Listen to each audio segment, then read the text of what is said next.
I have the privilege today of hosting the hilariously talented comedian, actor, and Caribbean social media sensation, Dale Elliott Jr. Dale's new stand-up comedy tour, Bad Pickney, Problem Child, brings him to South Florida this month.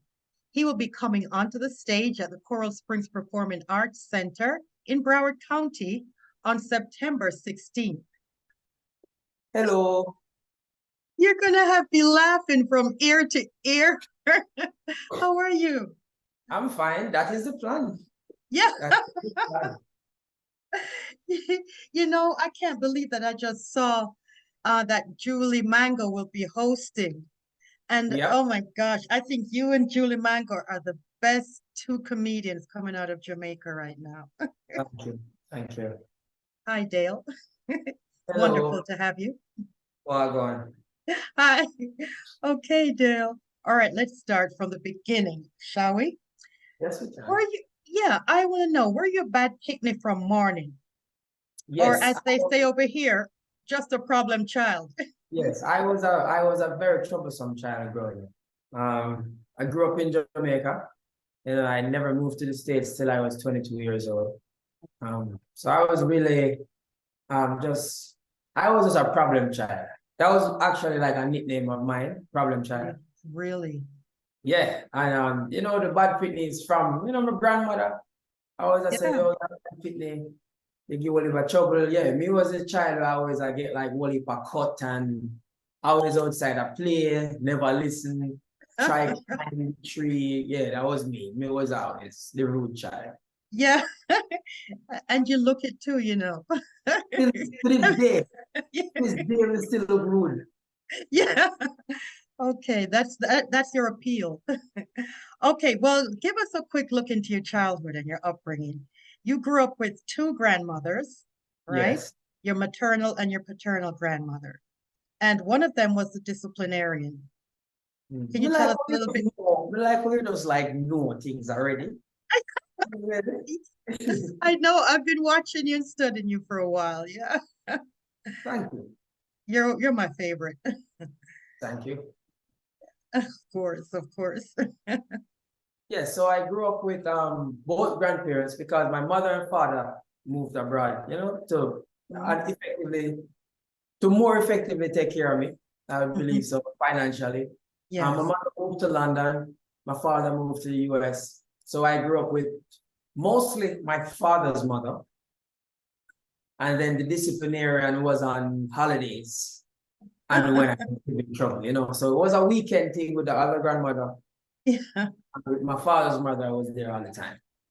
When I was 15 years old, going 16, that's when I moved to the disciplinarian grandmother to live permanently. Yeah, that was a challenge for me, because I wasn't really used to that. I was used to, being able to stay out later, go on the road. I would come home from school later. And then everything else was just the exact opposite with her. In terms of even like honestly schoolwork, I remember like the first day when she used to ask me like, "Oh, let me see a report." I was like, "Why go and write this? I'm not used to this. This is not supposed to happen. Why this not take place right now?" Yeah, but I didn't need both parents. I didn't need both grandparents because so with the disciplinarian grandmother, she had more of a nuclear family setting, in which it was with my grandmother and my grandfather. So it was more of a mother and father type thing. And then with my father's mother, it was an extended family with multiple characters. So it was basically like 13, 14 people under one roof.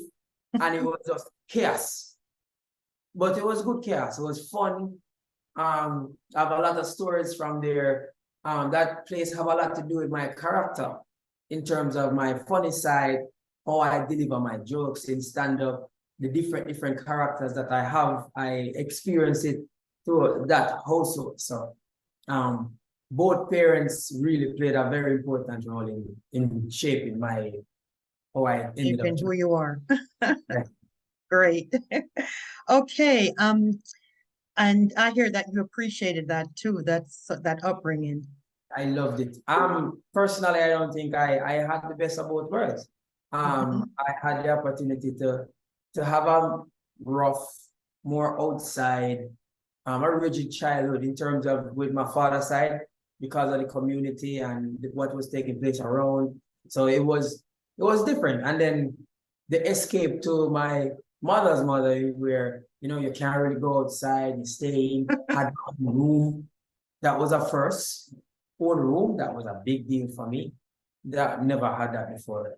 So it really helped because I had all the tangibles as it relates to like sports and like I could always do that. But then when I moved to my mother's mother is more discipline, respecting people's time, being consistent, budgeting. Yeah, when my grandmother would have given me lunch money for the week, when it done, it just done. And you're there for your own. But we never really have that from the other side. So both of them really play a big role in terms of how I end up turning out. That's nice. That really is. Okay. Now, most people are unaware that you're also an actor, right? You played the lead role in the movie Sprinter, which is a dynamic movie. I would recommend everybody to see that movie. Oh my God. There were so many emotions, throughout that entire movie. I mean, I cried at the scenes between yourself and your mother, Oh my gosh. And of course, everything else I could relate to. Right? Your brother and what he was what he was involved in. And it's such a nice movie. Well directed. You played that part really naturally, right? Now you're also a great comedian, right? And a lot of people don't know that as well. More people, I think majority of the people that know me for acting don't know me as a comedian. Oh gosh. So I have to be fusing those worlds. You have to fuse them, right? Because I think you should continue acting. Oh yeah, acting is something that I love. Yeah. And also I like it because I want to tell my own story. Yeah. And I think my acting got a bit derailed when I moved here during the pandemic. Yeah. But after the pandemic is when I started to really create more of my stuff. And then I started realizing, yo, Dale, all you have to do is really create your own opportunities. That is what I am doing with this tour right now. Yeah. I'm I'm pushing the perception of myself that I want people to see me and show my talents and my attributes. And if that means I am going to now have to go and create my own opportunity.